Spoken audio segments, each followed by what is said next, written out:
Hello friends, कैसे हैं। आज का वीडियो लेकर आया हूं दोस्तों कक्षा 7 के स्टूडेंट्स के लिए। सब्जेक्ट है विज्ञान, अध्याय यानी कि चैप्टर नंबर है 3, जिसका नाम है रेशों से वस्त्र तक। इंग्लिश में नाम है फाइबर टू फैब्रिक। इस चैप्टर के आज दोस्तों क्वेश्चन आंसर्स देखेंगे।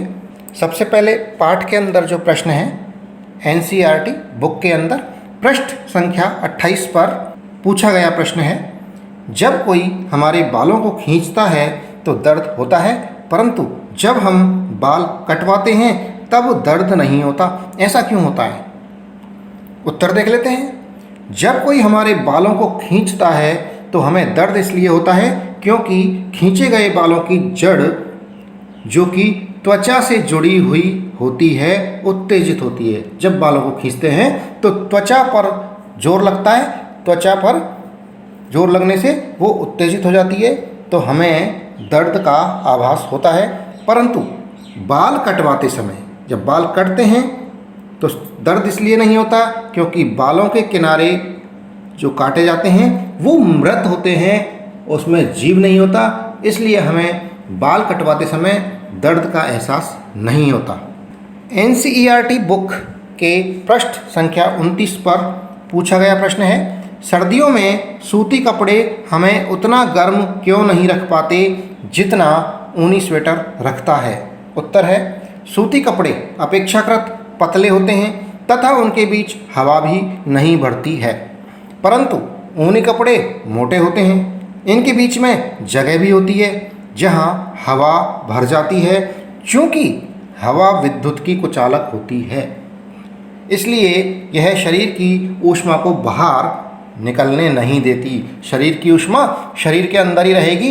इसी कारण सर्दियों में सूती कपड़े की तुलना में ऊनी स्वेटर हमें गर्म रखते हैं। पृष्ठ संख्या 32 पर पूछा गया प्रश्न, क्या कपास के धागे और रेशम के धागे की कताई और बुनाई एक ही प्रकार से की जाती है। उत्तर नहीं, कपास के धागे और रेशम के धागे की कताई और बुनाई अलग अलग प्रकार से की जाती है, दोनों की विधियां अलग अलग हैं। पाठ्य पुस्तक के प्रश्न हैं। पाठ के अंत में जो प्रश्न हैं उनके उत्तर हैं। आइए, पहला प्रश्न है, संभवतः आपने नर्सरी कक्षा में निम्नलिखित पंक्तियां पढ़ी होंगी। पहली, ba ba black sheep have you any wool. दूसरी पंक्ति है, Mary had a little lamb whose fleece was white as snow. ये 2 पोइम हैं इंग्लिश की, ये आपने ज़रूर पढ़ी होंगी। इन ऊपर लिखी गई पंक्तियों के आधार पर आपको बताना है, 2 प्रश्न बताने हैं। पहला है, ब्लैक शीप यानी काली भेड़ के किन भागों में ऊन होती है, और दूसरा बताना है मेमने, मेमना कौन होता है, बकरी का बच्चा, लैम्ब, जिसको इंग्लिश में लैम्ब बोलते हैं और हिंदी में मेमना, मेमना यानी बकरी का बच्चा। मेमने के सफ़ेद रोमों का क्या तात्पर्य है। दोनों के उत्तर हैं। कै, ब्लैक शीप काली भेड़ के पेट और पीठ पर ऊन होती है। दूसरा है खे, मेमने यानी कि लैम्ब बकरी के बच्चे के सफ़ेद रोमों से तात्पर्य उसके बालों से है जो ऊन बनाने के काम आते हैं। प्रश्न संख्या 2, रेशम कीट ए कैटरपिलर ब लार्वा है, सही विकल्प चुनिए। रेशम कीट क्या है, कैटरपिलर है या लार्वा है। तो नीचे 4 ऑप्शन 4 विकल्प दे रखे हैं, इनमें से चुनना है जो एक विकल्प सही है। तो 4 विकल्प हैं, कै केवल ए, खे केवल ब, गे में ए और ब, घे न ही ए और न ही ब। सही ऑप्शन है कै केवल ए। रेशम कीट कैटरपिलर हैं, लार्वा नहीं है। प्रश्न संख्या 3, निम्नलिखित में से किससे ऊन प्राप्त नहीं होती। 4 ऑप्शंस हैं, कै याक, याक से हमें ऊन प्राप्त होती है। खे ऊँट, ऊँट से भी ऊन प्राप्त हो जाती है। बकरी, बकरी से भी ऊन प्राप्त हो जाती है। घे घने बालों वाला कुत्ता, इससे हमें ऊन प्राप्त नहीं होती। घने बालों वाले कुत्ते से ना तो ऊन प्राप्त होती है, ना ही उसकी ऊन काम आती है। तो सही ऑप्शन है घ, घने बालों वाला कुत्ता। प्रश्न संख्या 4, निम्नलिखित शब्दों का क्या अर्थ है? 3 शब्द हैं। पहला पालन, दूसरा ऊन कटाई, तीसरा रेशम कीट पालन। उत्तर सबसे पहले पालन के देखेंगे। किसी को पालना पोसना यानी पालन पोषण करना पालन कहलाता है, जैसे रेशम कीट पालन, भेड़ पालन। दूसरा है ऊन कटाई, भेड़ के बालों को त्वचा की पतली परत के साथ शरीर से उतारने की प्रक्रिया ऊन कटाई कहलाती है। तीसरा है रेशम कीट पालन, रेशम प्राप्त करने के लिए रेशम के कीटों को पालना रेशम कीट पालन यानी कि सेरीकल्चर कहलाता है। प्रश्न संख्या 5, ऊन के संसाधन के विभिन्न चरणों के क्रम में कुछ चरण नीचे दिए गए हैं, शेष चरणों को उनके सही क्रम में लिखिए। तो पहला चरण है ऊन कटाई, इसके बाद रिक्त स्थान आ गया, यहाँ हमें चरण लिखना है इससे ऊन कटाई के बाद का। फिर छटाई, छटाई के बाद में फिर एक चरण है कॉमा, उसके बाद में एक चरण है। तो ये चरण आ जाएंगे। ऊन कटाई के बाद में आएगा अभिमार्जन, छटाई के बाद में आएगा रंगाई और रंगाई के बाद में आ जाएगा रीलिंग। प्रश्न संख्या 6, रेशम कीट के जीवन चक्र की उन 2 अवस्थाओं के चित्र बनाइए जो प्रत्यक्ष रूप से रेशम के उत्पादन से संबंधित हैं।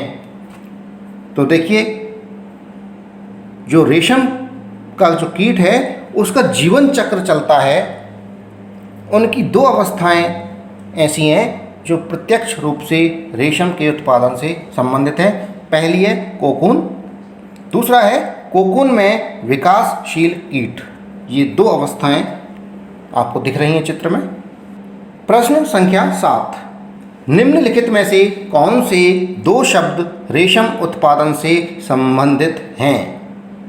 तो यहाँ शब्द दे रखे हैं रेशम कीट पालन, कॉमा पुष्प कृषि, कॉमा शहतूत कृषि, कॉमा मधुमक्खी पालन, कॉमा वन वर्धन। यह संकेत भी दे रखा है। पहला, रेशम उत्पादन में शहतूत की पत्तियों की खेती और रेशम कीटों को पालना सम्मिलित है, यानी कि जो शहतूत कृषि है वो रेशम उत्पादन से संबंधित है। पहला संकेत मिल गया है। दूसरा, शहतूत का वैज्ञानिक नाम मोरस एल्बा है।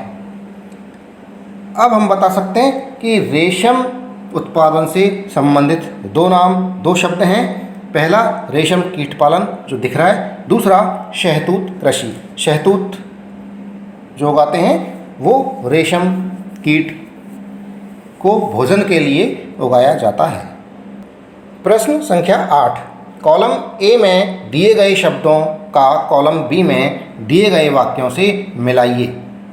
तो कॉलम ए के अंदर शब्द हैं अभिमार्जन, दूसरा है शहतूत की पत्तियां, तीसरा याक और चौथा यानी घ कोकून। कॉलम बी के अंदर वाक्य है रेशम फाइबर उत्पन्न करता है, दूसरा ऊन देने वाला जंतु, तीसरा रेशम कीट का भोजन, चौथा रीलिंग, पांचवा काटी गई ऊन की सफाई। तो इनका मिलान आइए देखते हैं। मिलान हो गया है। पहला अभिमार्जन, अभिमार्जन का मिलान कर दिया है काटी गई ऊन की सफाई से। शहतूत की पत्तियां ये हैं रेशम कीट का भोजन। याक, याक होता है ऊन देने वाला जंतु। और कोकून, कोकून है रेशम फाइबर उत्पन्न करता है। प्रश्न संख्या 9, इस पाठ पर आधारित एक वर्ग पहेली दी गई है। रिक्त स्थानों को उन अक्षरों से भरने के लिए संकेतों का उपयोग करिए जो अक्षरों को पूरा करते हैं। तो यहाँ पर एक पहेली दी गई है जिसमें सीधे और ऊपर से नीचे भरने हैं। देखिए पहेली बता देता हूँ, ये पहेली है। इसमें नंबर दे रखें 1, 2, 3, 4, 5। तो यहाँ 1 नंबर में पहला जो दे रखा है वो शब्द आएगा, दूसरे नंबर में यहाँ दूसरा शब्द आएगा, यहाँ से स्टार्ट होगा 2 से, तीसरा चौथा पांचवा इस तरह से, ये छठा नीचे नीचे है। अब आपको वापस ले चलते हैं प्रश्न पर। यहाँ सीधे यानी कि बाएं से दाएं और ऊपर से नीचे शब्द आएंगे। पहेली बता दी, पहेली में दो तरह से शब्द आएंगे, बाएं से दाएं या ऊपर से नीचे। तो सीधे यानी कि बाएं से दाएं शब्द हैं 2 नंबर से, दूसरे नंबर पे आएगा पहेली में जहाँ 2 नंबर लिखा हुआ है, कार्तिक ऊन को अच्छी तरह से धोने का प्रक्रम। ये क्या कहलाता है? इससे पहले जो पहला नंबर का पहेली में संख्या है वहाँ पर आएगा ऊपर से नीचे, जो शब्द लिखा जाएगा ऊपर से नीचे। सबसे पहले ऊपर आएगा अक्षर, उसके नीचे दूसरा अक्षर, फिर तीसरा, इस तरह से। तो पहला है, इससे बुने वस्त्र शरीर को गर्म रखते हैं। कौन सा ऐसा पदार्थ है जिससे बुने हुए वस्त्र शरीर को गर्म रखते हैं? दूसरा हो गया सीधे यानी बाएं से दाएं, कार्तिक ऊन को अच्छी तरह से धोने का प्रक्रम। तीसरा बाएं से दाएं है, एक प्रकार का जानतव रेशा। चौथा है ऊपर से नीचे, ऊपर से नीचे जो खाने हैं उनके अंदर ये नाम आएगा। इसकी पत्तियों को रेशम कीट खाते हैं। पांचवा भी ऊपर से नीचे है, रेशम कीट के अंडे से निकलते हैं, जो निकलता है उसका नाम आएगा। छठा है लंबी धागे जैसी संरचना जिससे बुनकर वस्त्र बनाते हैं। तो यहाँ 1 से लेकर 6 तक शब्दों के नाम हैं जो हमें इस पहेली में लिखने हैं। तो पहले में ऊपर से नीचे, दूसरे में बाएं से दाएं, तीसरे में बाएं से दाएं यानी सीधे, और चौथे में आएगा ऊपर से नीचे। पांचवें में भी ऊपर से नीचे, छठे में बाएं से दाएं यानी सीधे। अब पहेली में क्या क्या आएगा ये देख लीजिए। पहले में ऊपर से नीचे ऊन, ऊन। दूसरे में बाएं से दाएं यानी सीधे, अभिमार्जन। तीसरा रेशम, तीसरे में सीधे बाएं से दाएं। चौथे में ऊपर से नीचे शहतूत। पांचवें में ऊपर से नीचे कैटरपिलर। छठे में सीधे यानी बाएं से दाएं फाइबर। इस तरह से पहेली आपकी पूरी हो गई है। दोस्तों इसी के साथ में ये वीडियो समाप्त हुआ। जो चैनल पर नए हैं वो चैनल को सब्सक्राइब ज़रूर कर लें। वीडियो पसंद आ रहा है तो वीडियो को लाइक ज़रूर करें। धन्यवाद, थैंक यू।